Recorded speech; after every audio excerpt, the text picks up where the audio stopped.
Hello and welcome to the Wednesday, April 8th edition of the Daily Situation Report for Thunder Bay Regional Health Sciences Center's COVID-19 response. My name is Tracie Smith and I am here with Incident Manager Dr. Stewart Kennedy. Dr. Kennedy, 3 new confirmed cases of COVID-19 were announced for our community yesterday. Would you be able to clarify, there's some misinformation in the community. Have there been any COVID-19 related deaths in our community?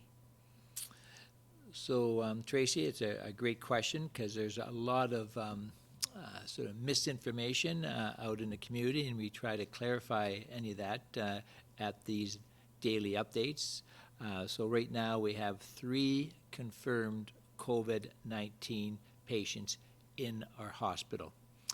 At this point in time, they're all in stable condition. There has been no COVID-19 deaths at Thunder Bay Regional Hospital to date. So that's the latest news that we want to make sure we correct any sort of misconnection or misinformation out in the community. There's been no deaths of from COVID-19 patients in this hospital to date. And let's hope it stays that way. So right now we have 3 confirmed cases you mentioned in our hospital. We also continue to treat presumptive cases. What does that mean for our hospital? So we moved to the next phase of our pandemic plan. And our pandemic plan sort of outlines that we need to have an isolated COVID-19 unit. And even though we have 3 confirmed cases, we have 18 presumptive cases, meaning they've had a positive screen and we're waiting for test results to come back. That is taking approximately 3 days now. During that period of time, they're treated as COVID positive, so we need to move those patients, all the evidence from Italy, Spain, even New York now, that we can protect hospital staff, we can protect patients better, we can provide better care for these patients if they're in a segregated unit, following all infectious disease protocols. So we will be moving to that unit over the next 3 to 5 days.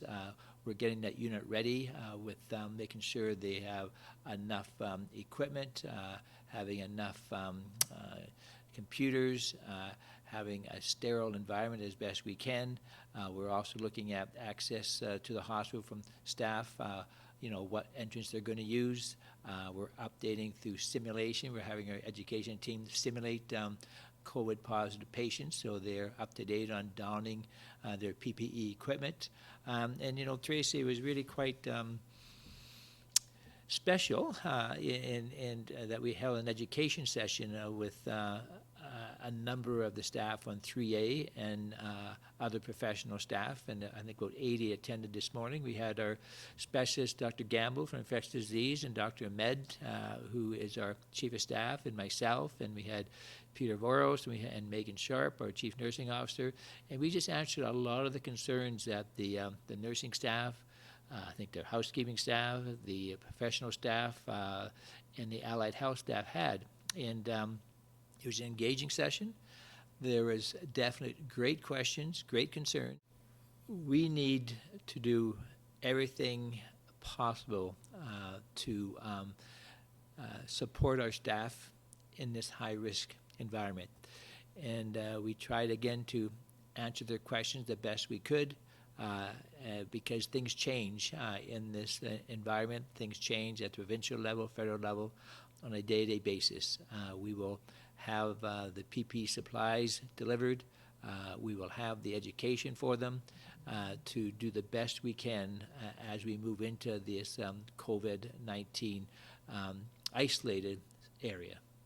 So it's really important that staff are engaged in this, and they actually brought forward some ideas as well as questions, and I think that it's really important that those ideas are going to be moved forward. Oh yes, hearing from the staff in this type of environment is very important, because they brought up great, sort of questions about daycare. They're working 12 hours. They used to work in 8 hours. So we're putting a lot of demands on their staff, and we know it. But certainly all the evidence points this is the way we have to go. Our plan moves in that direction, but we need to keep the staff who's working in that environment up to date and give them all they require to actually protect themselves and protect the patients. Great. Now, one of the concerns, of course, is personal protective equipment, or PPE. It's a concern both for the dedicated unit, but all across the hospital. Are the conservation efforts working? Yes, our supplies from yesterday to today not our supplies, so our use from yesterday to today have improved. And so certainly we're continuing to monitoring this.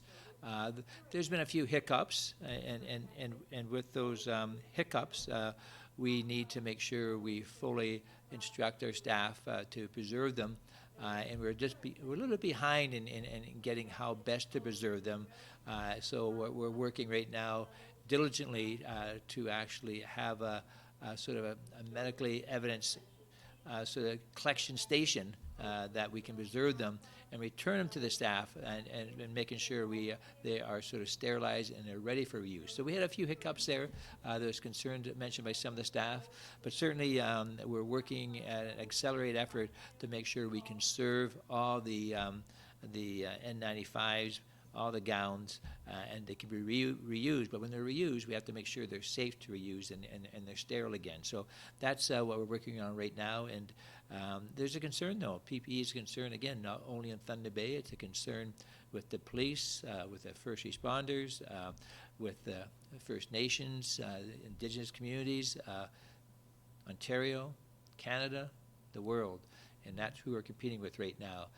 We are assured, at the provincial level, they're doing the best they can. As you heard from the federals, we have some sort of companies now going into mass productions of the masks and the surgical masks. And so we're hopeful that we can actually continue to have a trickle in of COVID-19 patients, because we are going to get more and more patients in, but we then can have the supplies ready if we ever get the explosion. And if we can hold it off for several weeks, 2 to 4 weeks, we can get replenished our supplies.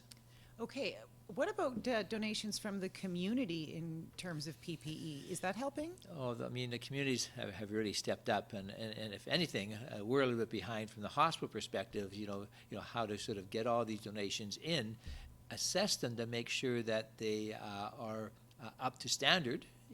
So when we give them to our staff and the individuals who require them, that they're up to standard. So right now we have a great process in place. We're going to be more timely and responsive when the community calls us who have donations, and we're reaching out now to the community and construction companies to help us. And so we're going to do a better job at sort of when we canvass the community to be more responsive and setting up a process that they can actually bring things to the hospital. We need to set up the process to make sure they're usable to our staff. Okay, so this is a good opportunity to remind the community that Tanya Niederer is our primary contact. If you do have personal protective equipment to donate, please contact this information here that you see on your screen. So Dr. Kennedy, given the recent new confirmed cases of COVID-19 in our community, should people be alarmed?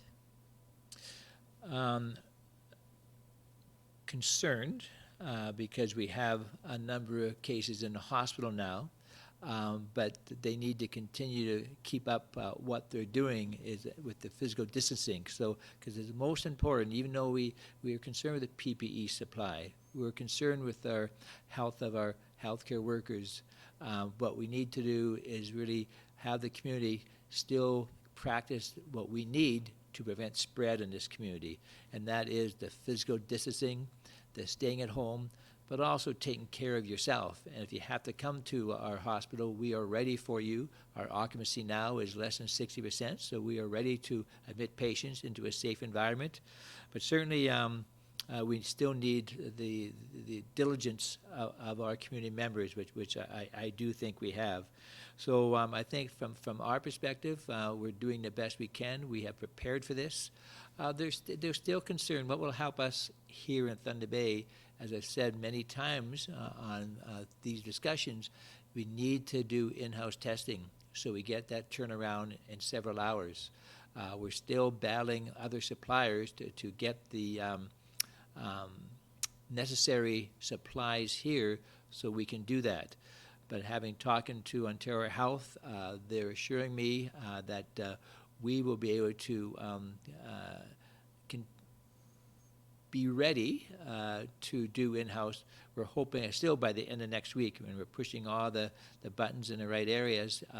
There's no 100% guarantee, but still that's the key, because then we know when the patient's into the emergency department, we can do a swab and get a test back in 2 hours. They don't have to go to our 3A COVID-19 because they're no longer presumptive, they're negative. They may have to be admitted for other things.